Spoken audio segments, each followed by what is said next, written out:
Another interesting place that you're finding descendants of the Israelites, but shouldn't be overlooked. It's a very serious scenario. Is in Africa.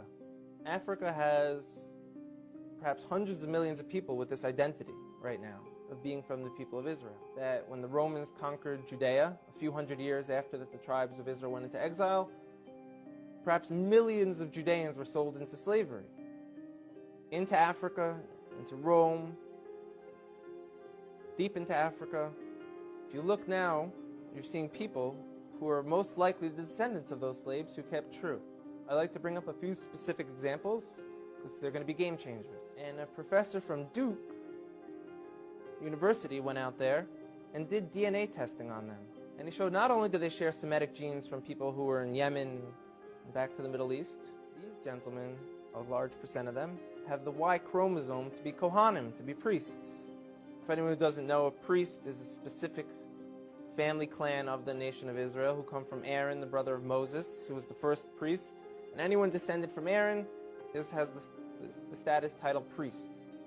And we found that these men in this village in South Africa called Lemba, L-E-M-B-A, carry this genetic marker. Another area in Africa, you have the Igbo people, or Igbo, pronounced either way.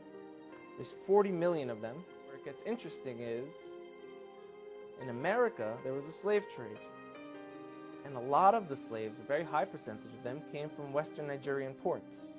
And in America today, you see a very large movement of African Americans who say that they're the real chosen people, that they're the children of Israel, they're the Judeans.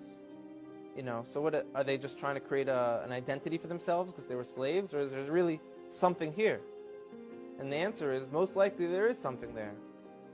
And most likely, maybe that they were the original Israelites, and maybe that the Jewish people today who are white, Caucasian people came in a little bit later on.